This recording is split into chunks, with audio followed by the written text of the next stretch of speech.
Мұхан Стамбулдың әкімі Шәкір Паша және имам Байырмен бірге Арабияға жол тартты. Мекке мен Мәдинада ешқандай ойын сауықтар өткізуге рұқсат етілмейді екен.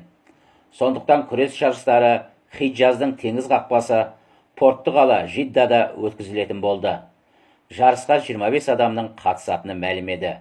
Олардың ішінде Үндістаннан Салах, Мамбу, Ахмед, Али, Египеттен Юсуф, Мура және Мұстафа, Ираннан Махмуд бен Фаруддин, африкалық қара мұсылман Ципс бар еді.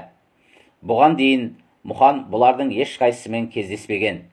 Әркім өзінше күресті. Балуандар қай күрес тәсілін қолданамын десе де ерікті болды. Тек қарсыласын ұруға, қолын бұрауға және тістеуге тыйым салды. Мұндай емін-еркін күресте шабуыл мен қорғану тәсілдерін кеңінен қолдана алған адам ғана жеңіске жететін. Мұхан өзінің қарсыластарын сыпыра жеңіп, финалға оңай шықты.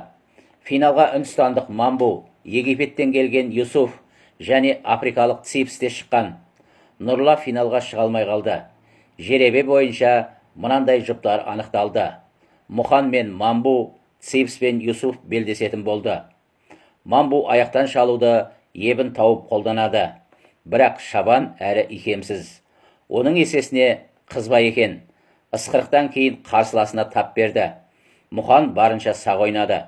Кезекті шабуылдан қорғана жүріп, өзі қарсы шабуылға шықты. Мамбу бұрын Ресей атлеттерінің айқастарын талай рет көрген.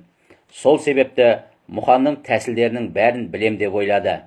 Бірақ оның Ванягай, Лурих, Вейланд, Аберг секілді атақты балуандардан үйренгені зая кеткен жоқ.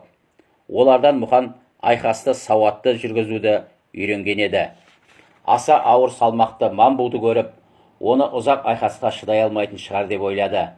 Ойы дұрыс шықты. Үнді балуаны тез шаршады.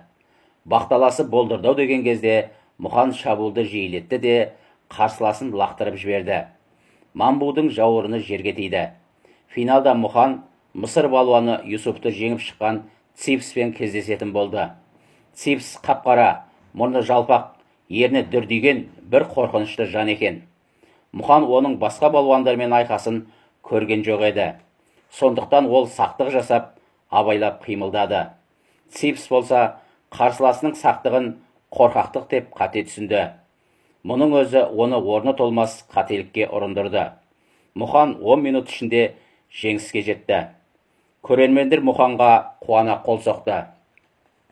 Төреші Мұханды кілемнің ортасына шақырды да, жеңімпаз деп көпке жариялап, алтын медаль мен бас жүлде 5000 риал ақша тапсырды. Жарайсың, батыр. Шәкір Паша арқасынан қақты. Сен өз халқыңның даңқын шығардың.